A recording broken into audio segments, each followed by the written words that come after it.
they do a great job, and it really all begins with them running the football, and when they, and they do it various ways. Not only with they got a couple excellent running backs, but also with with Zach Robinson being able to run the football as well adds another dimension. So you really have to be disciplined, not only just physical up front, be disciplined to be where you're supposed to be and to read out their schemes and to be in position to tackle but then once you do, they're going to also try and fool you and play action pass or and Zach is is an excellent thrower as well. So you've got to deal with all the passing game and they've got excellent targets out there. So they got a lot of really good skilled guys and they spread the ball around to them. So you've got to be really disciplined to be able to handle it when they're running it, but also read it out and play the pass when they're doing it as well. What did you think of the way you guys played them in the fourth quarter or second half last year? You had like 92 yards or something like that. Well, anytime you've obviously played really well when you limit it that way, but again, that's a year ago. They're a different team. We're a different team. You still have to go play this year. I never have much. 1 year to the next is always always a different game. Let's talk about Dez Bryant and how they use him around a little bit. Dez Bryant's a great player. Again, a great athlete. One of those special guys that you really have to be aware of. The skill, the competitiveness. So he's somebody you really have to deal with. Last week you said you could always find Crabtree, big number 5. I'm sure you can do the same thing with number 1. He sticks out. They motion him and stuff, right? Sure, but not like you don't see where he's at. So you have to be aware of him and because he's a major factor. Some teams have taken him out of the game this year. Are they just putting the guy on him and playing somebody over the top, or what have they done to limit him? Well, again, it depends on a lot of that. You have to, whether you take your chances when you are one-on-one with them, but you have to have, depending on where they place them, whether it's linebackers or safeties, people aware of where they want to go with them, and like you said, either try and get people under them and over them, and and squeezing them if you can, but you can only do that so much because then if you do it too much, you open up seams in the run game, and so you just have to try and balance it. That's part of the game, trying to defend their run and still deal with where they're throwing the ball.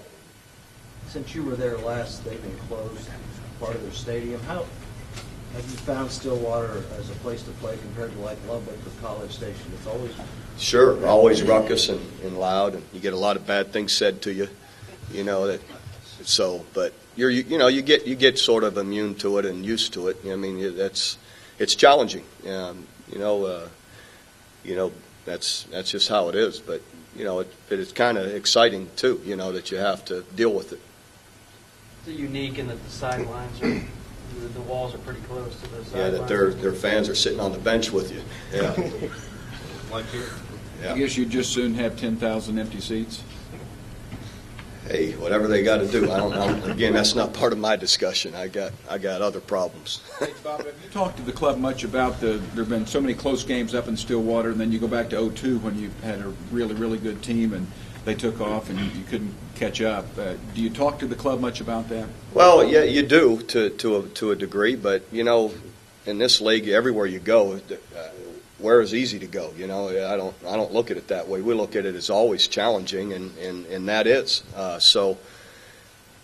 Again, I think we're fairly used to that challenge. That you have to match the intensity, and you got to focus and make sure you're doing the things necessary to win. In the end, though, it's what you do on the field that's going to matter, and that's what you try and focus on.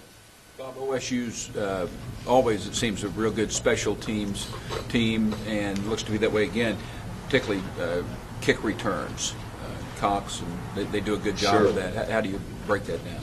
Well, I took Barry's advice last week and hit it on the ground. They got it at the 40, so then we decided to kick it out of bounds and give it to them on the 40. So just try and change up what we're doing, hopefully, and then. But we did cover, practice seems to continue to get better when we do it, and in the game we had I don't know how many kickoffs we had. Again, there's a good number of them, 11 I think, and covered well.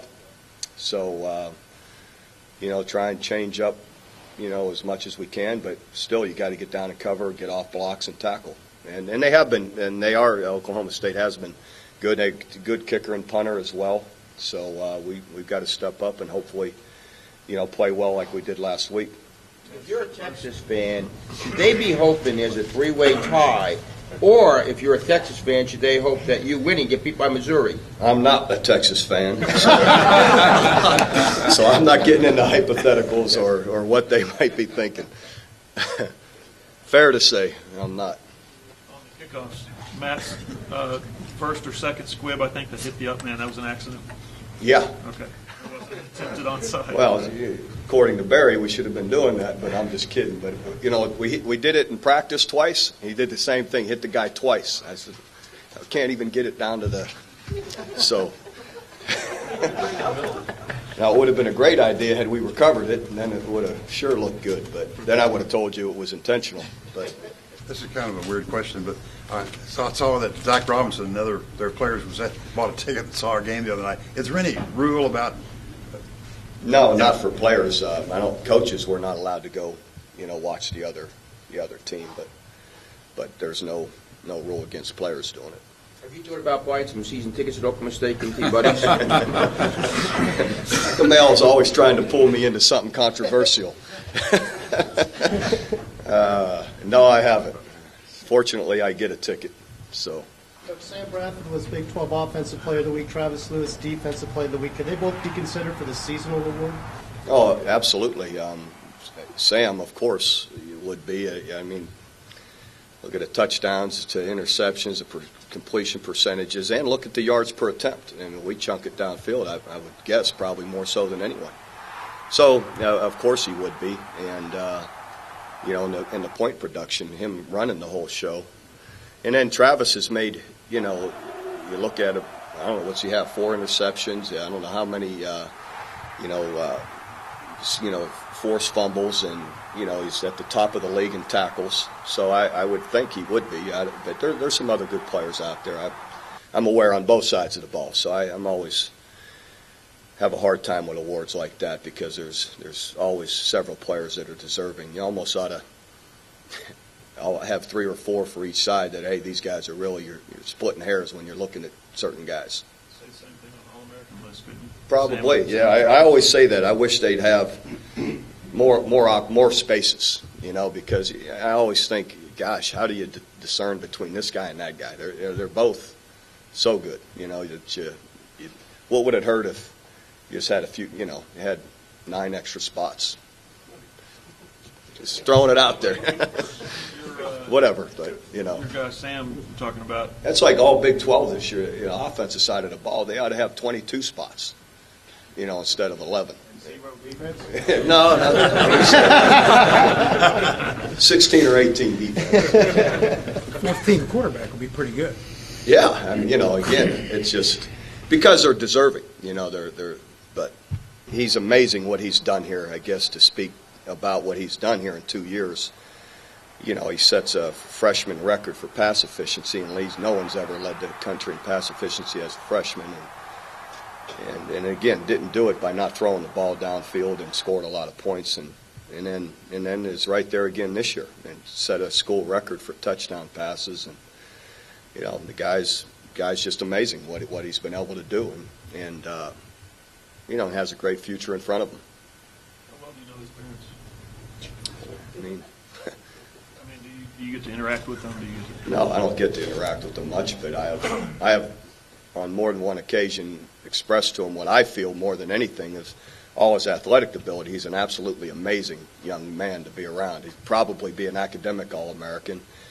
There's not a more humble guy on the team. Nobody pulls for his teammates more than he does. He couldn't wait to have Joey go in the game the other day.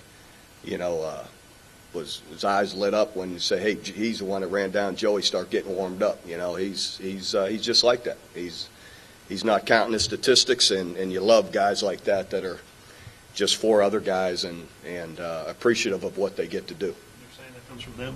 I've told him, I guess that's where I started with all of that, is I said he's a great example of great parenting, of how and like I call him the Big Easy, because he, no matter where he's at, it looks easy to him. I'm sure the first time up here talking wasn't easy for him, but it comes across that way. He's on ESPN, after the game, and you'd have thought he was one of those guys that does it every day. There's a lot to that guy. And to me, it always reflects back on parents, I think.